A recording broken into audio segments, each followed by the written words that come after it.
Muy buenas tardes. Señor, señora, muchas gracias de todo corazón por el alto honor que nos dispensáis esta tarde al presidir este solemne acto académico y recibir con el profundo afecto de los miembros de esta Real Academia, de los académicos de las academias del Instituto de España y de todos los aquí reunidos, protectores y amigos de la Academia, invitados distinguidos y todo el personal de esta casa. Recibid nuestra más cariñosa y entrañable felicitación en vuestro 80 cumpleaños y muchas felicidades igualmente emocionados, señor, señora, a vuestras majestades, porque con unos meses de diferencia es también en este año el aniversario de la reina doña Sofía, académica de honor de esta Real Academia de la Historia, un gran honor que la señora nos tuvo a bien otorgarnos en 1998. Que tengáis, majestades, muy largos y felices años de vida. Muchas gracias, señores académicos, protectores, amigos todos, por el vuelco entusiasta de asistencia que ha desbordado nuestras previsiones. Muy bienvenidos a esta vuestra casa, que también está en un año de celebración. Justo hace 280 años que en 1738, primero por Real Orden de 18 de abril y luego por Real Cédula de erección y protección de Su Majestad de 17 de junio del mismo año,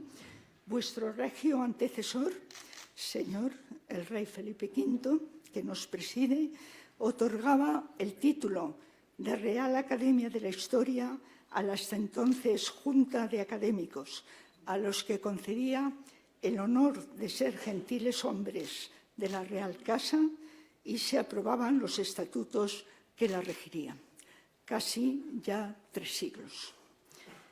Hemos querido, majestades, en este año tan rico en conmemoraciones, en el que de forma muy señalada se recuerdan especialmente los 40 años de nuestra Constitución, promulgada y aprobada por una gran mayoría de los españoles en 1978, que hemos querido unir vuestro aniversario, estos fecundos y plenos 80 años, al recordatorio histórico del reinado de vuestras majestades. Y hacerlo en un acto solemne, académico, que sea un primer y riguroso análisis y síntesis de la historia de España, en un periodo caracterizado por haber disfrutado, por seguir disfrutando, pese a las tensiones y sombras que siempre se producen en la vida humana y en el desarrollo sociopolítico, seguir disfrutando de una democracia y una estabilidad constitucional bajo una monarquía parlamentaria, clave de bóveda de un bienestar y un progreso como España no había conocido anteriormente.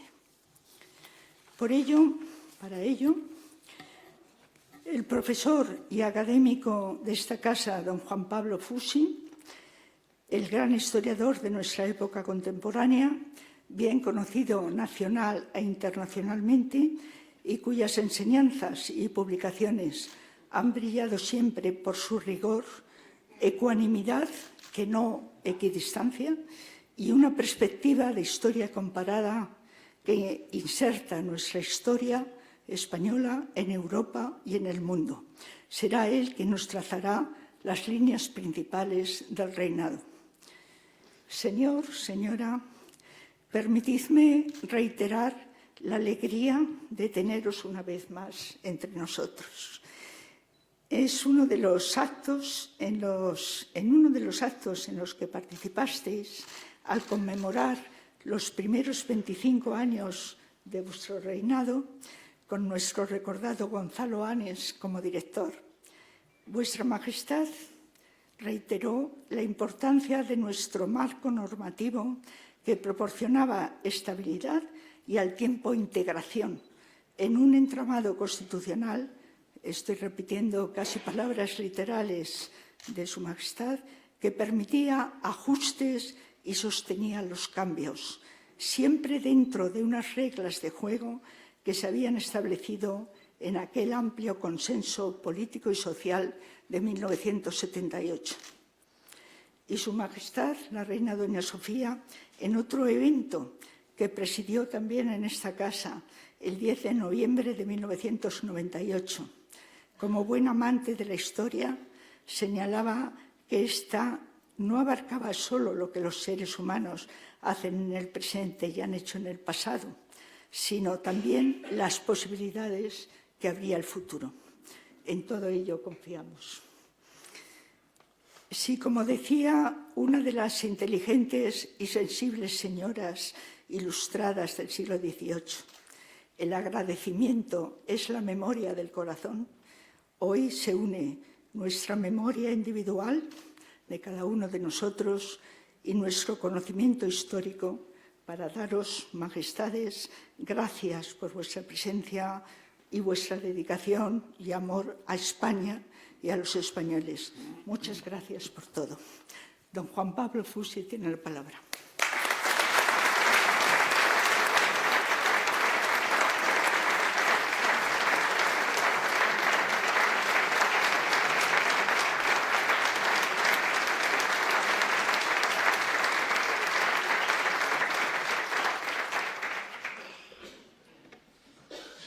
Señora, reitero las palabras de nuestra directora, todos los académicos de la Real Academia de la Historia, todo el personal que trabaja en esta institución, os agradecemos vuestra presencia hoy, nos honra y nos satisface íntimamente.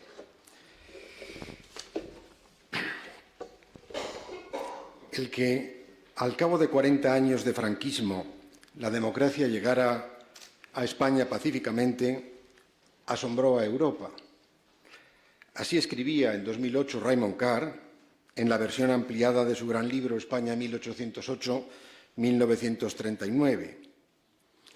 Palabras certeras, en modo alguno exageradas. De ahí que la significación histórica de la figura de Juan Carlos I resulte indudable y evidente contra los proyectos continuistas de la dictadura de Franco, que con el nombramiento en 1969 de don Juan Carlos como heredero a título de rey, creyó garantizar la prolongación del franquismo en una monarquía del 18 de julio, la monarquía del rey Juan Carlos vio el restablecimiento de la democracia en España. La transición de la dictadura a la democracia, impulsada por don Juan Carlos, fue, con sus problemas y complejidades, un gran éxito histórico. España lo pudo constatar y recordar, primero a la muerte de Adolfo Suárez en marzo de 2014, enseguida, 3 meses después, con la abdicación del rey Juan Carlos. Dos momentos de balances, de análisis, de perspectivas que reconocieron esa realización histórica. La monarquía del rey Juan Carlos, proclamada a la muerte del dictador,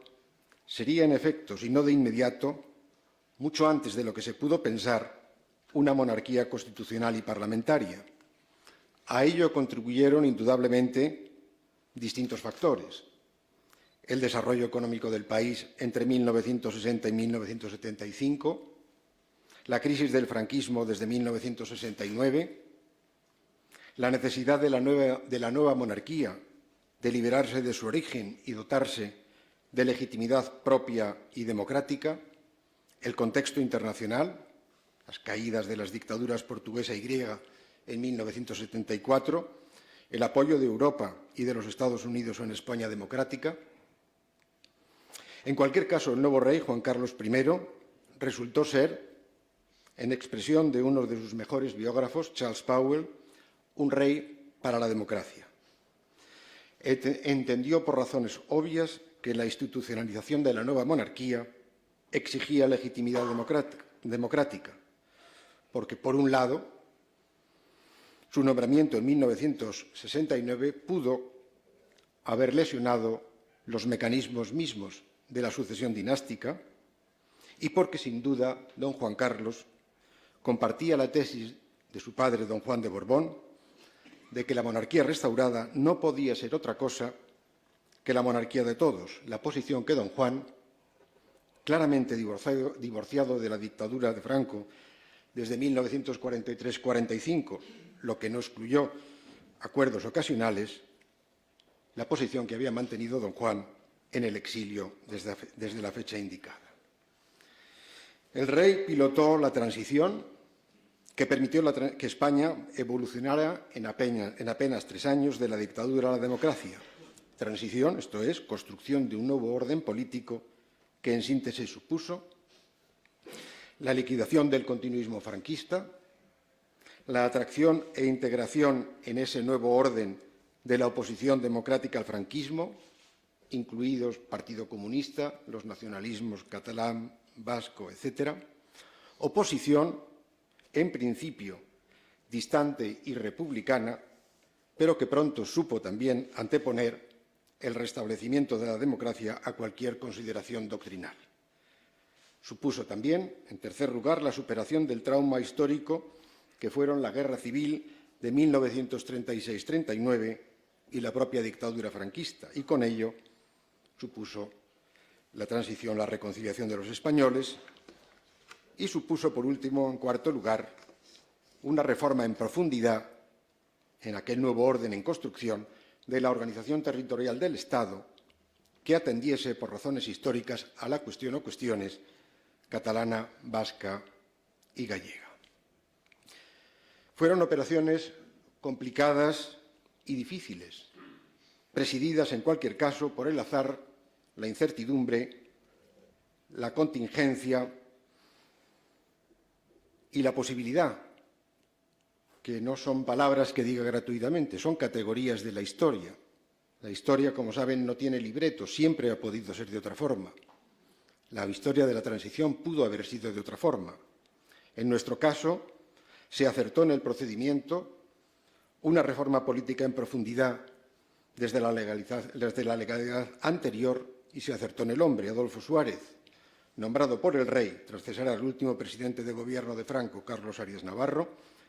nombrado jefe de gobierno en julio de 1976, en que entre esa fecha y 1981 llevó a cabo la reforma política del país. La transición, en efecto, logró muy pronto un nuevo consenso histórico, fundamento del nuevo orden político. Con la Constitución de 1978, España se configuró como una monarquía democrática, en la que el rey perdía todo poder ejecutivo y adquiría poder simbólico y moderador. Yo añadiría, aun cuando no exista constitucionalmente, poder enunciativo, señalar preocupaciones, valores, principios, aspiraciones colectivas. Se constituyó, decía, España como una monarquía democrática y como un Estado autonómico que confería un alto grado de autogobierno a nacionalidades y regiones. A pesar del terrorismo de la organización vasca ETA, 817 asesinados entre 1975 y 2011, la democracia española cristalizó en un régimen estable y plural, integrado en la Unión Europea desde 1985 y hasta la crisis de 2008, una de las economías más dinámicas de Europa. El rey Juan Carlos, a quien la Constitución confería el mando de las Fuerzas Armadas y también la iniciativa de proponer el candidato a presidente del Gobierno, fue esencial en la neutralización del ejército a todo lo largo de la transición, un ejército hasta los años 80 nada favorable a las reformas acometidas, y fue esencial también en la acción exterior del país, especialmente en Hispanoamérica y Europa, y en las relaciones extraordinariamente condicionadas por factores personales con los países árabes y especialmente con Marruecos. La joven democracia española derrotó el intento de golpe de Estado militar que se produjo el 23 de febrero de 1981. El rey actuó con decisión. A él, a sus asesores y a los altos mandos del ejército y de los cuerpos de seguridad se debió el mantenimiento de la disciplina militar prácticamente en toda España. El papel del rey fue, pues, esencial. Fue el rey, escribió Raymond Carr, ahora en The Spectator, el 28 de febrero de 1981, 5 días después del intento de golpe de Estado, fue el rey quien legitimó la llegada de la democracia. Sin él, la habilidad de Suárez, por decisiva que fuera, y todos sabemos que fue decisiva, no habría servido de nada. Fuese como fuese, la renuncia de don Juan a sus derechos en 1977, un acto de gran sobriedad y de gran emotividad, dio al rey Juan Carlos legitimidad dinástica, y su firmeza ante el golpe de Estado del 23 de febrero de 1981 le dotó de plena legitimidad democrática. Su gestión le daría, en palabras ahora de Paul Preston, una inmensa legitimidad popular. Ante todo por una razón, porque la experiencia monárquica, a la que pareció contribuir todo, el carácter del rey, la exquisita calidad de la reina doña Sofía, la juventud y personalidad del príncipe y de las infantas, iba a ser decididamente positiva. La monarquía, una monarquía discreta, no cortesana, no suntuaria, iba a ser en España desde 1975, palabras que tomo en otro contexto del historiador británico Husband, es la última cita anglosajona que hago, iba a ser en España desde 1975 un marco solvente para la democracia. Así, encauzado el proceso tras el nombramiento de Adolfo Suárez como jefe del Gobierno, tras la aprobación de la Ley para la Reforma Política en diciembre de 1976, tras la legalización del Partido Comunista en abril de 1977, por el valor obviamente simbólico que ello tenía, además de que se produjo después del terrible atentado de Atocha, de la calle Atocha, de 24 de enero de ese mismo año 77, y encauzado el proceso tras la celebración de elecciones el 15 de junio de 1977, las primeras elecciones en España desde 1936, la Constitución del 78, aprobada, como ha dicho nuestra directora, el 6 de diciembre de ese mismo año, definió a España como una monarquía parlamentaria y como un Estado social y democrático de derecho. La Constitución reconoció, como ya apuntaba antes, el derecho a la autonomía de nacionalidades. El texto constitucional, como es sabido, no las enumeraba, pero se asumía que eran Cataluña, País Vasco y Galicia, de nacionalidades y regiones, el resto de las viejas regiones históricas españolas, todas ellas con tanta sustantividad histórica como las nacionalidades. Nacionalidades y regiones, la Constitución garantizó las libertades democráticas, constitucionalizó partidos y sindicatos, proclamó la libertad de enseñanza y la aconfesionalidad del Estado desde el respeto a las creencias religiosas de los españoles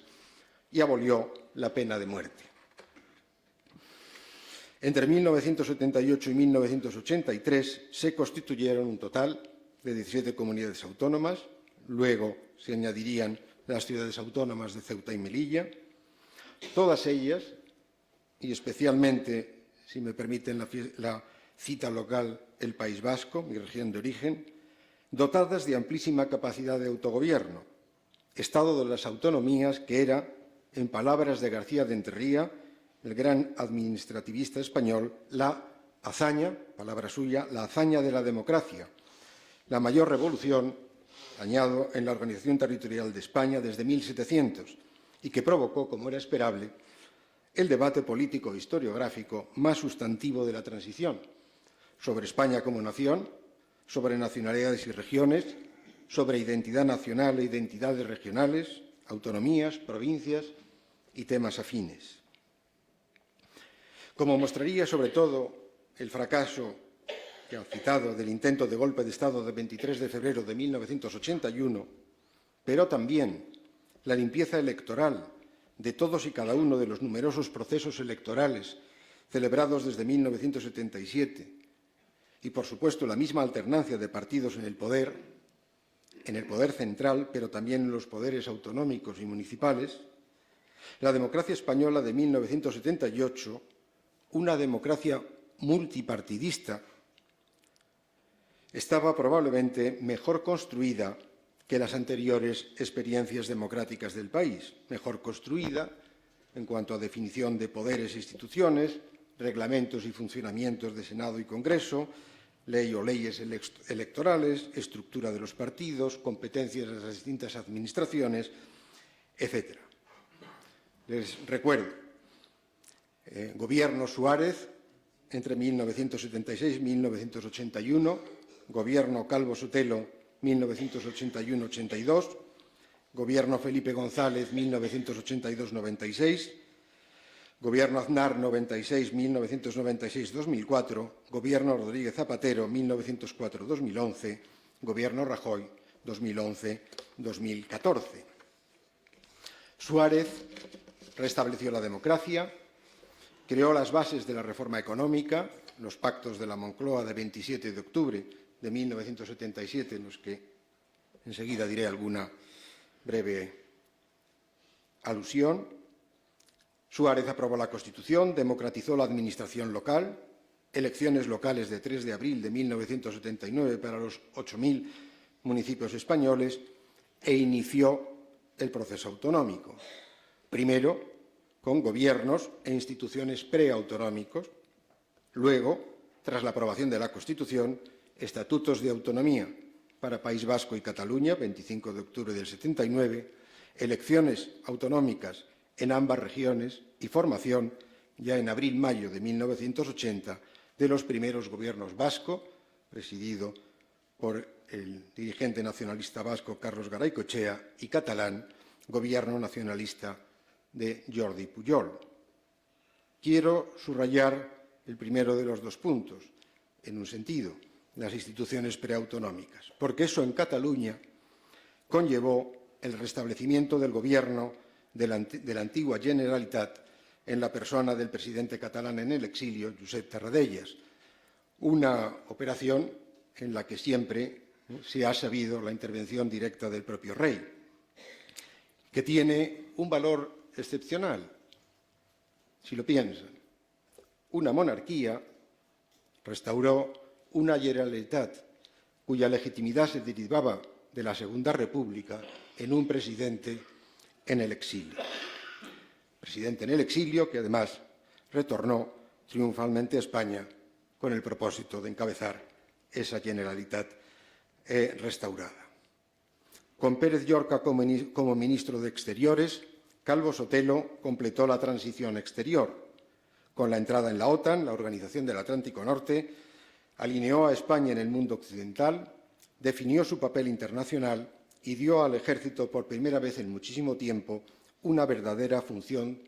defensiva exterior. Felipe González, jefe de gobierno en la larga etapa de gobierno socialista de 1982 a 1996, propició la entrada en Europa, 1985, la reconversión industrial, la reforma militar, la modernización de las infraestructuras del país, la plena recuperación del papel internacional de España. Les recuerdo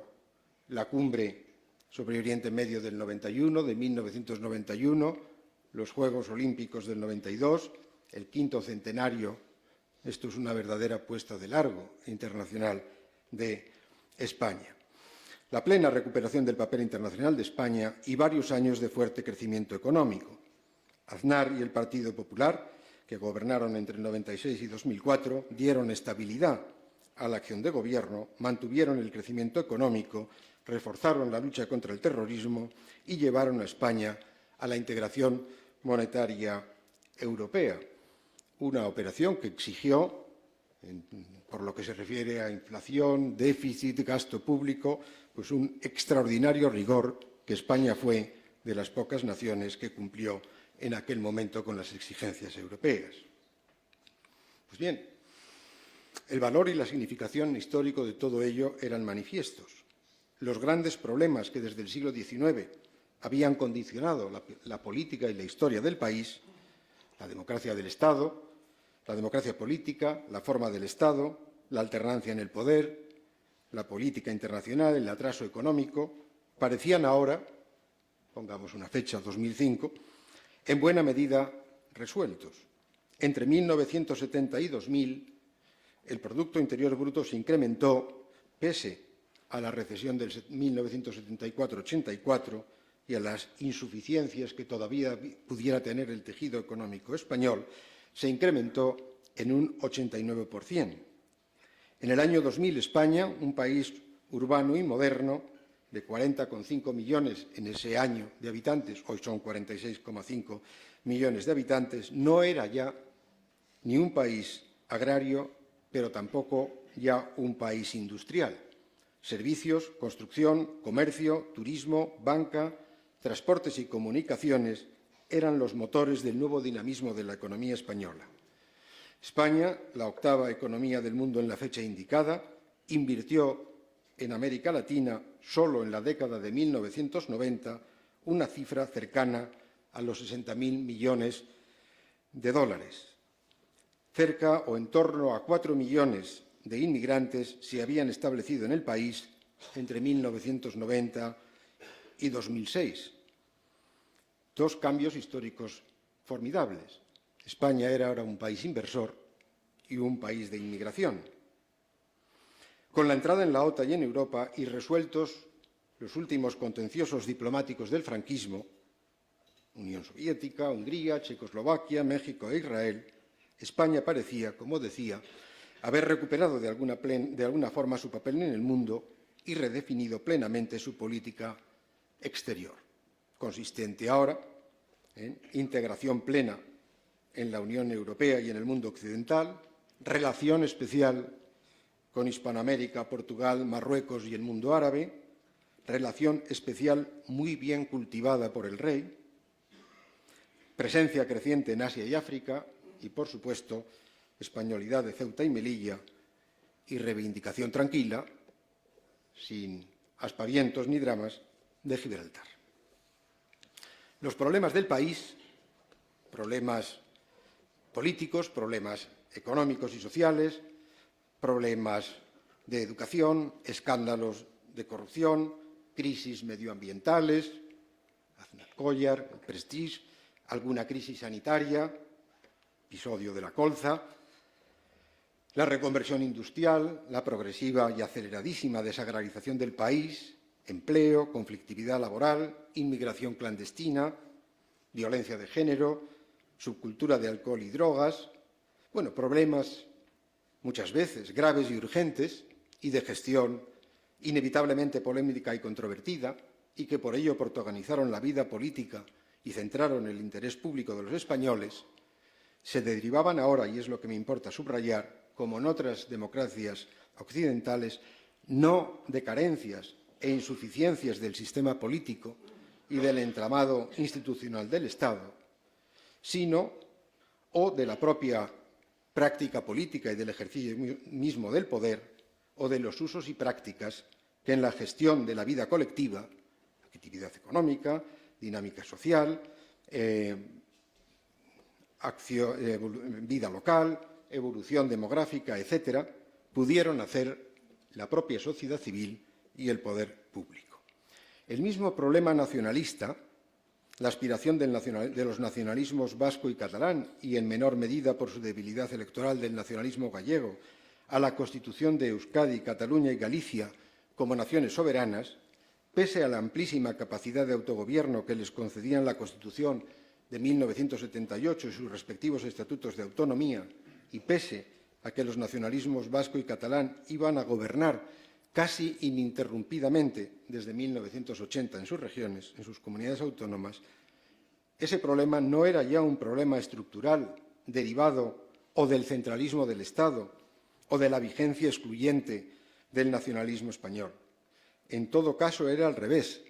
Se derivaba de la debilitación del poder central en beneficio del poder de las comunidades autónomas que generaba la profunda descentralización del Estado de las autonomías, un Estado federalizable, según García de Enterría, es decir, federal en todo menos en el nombre,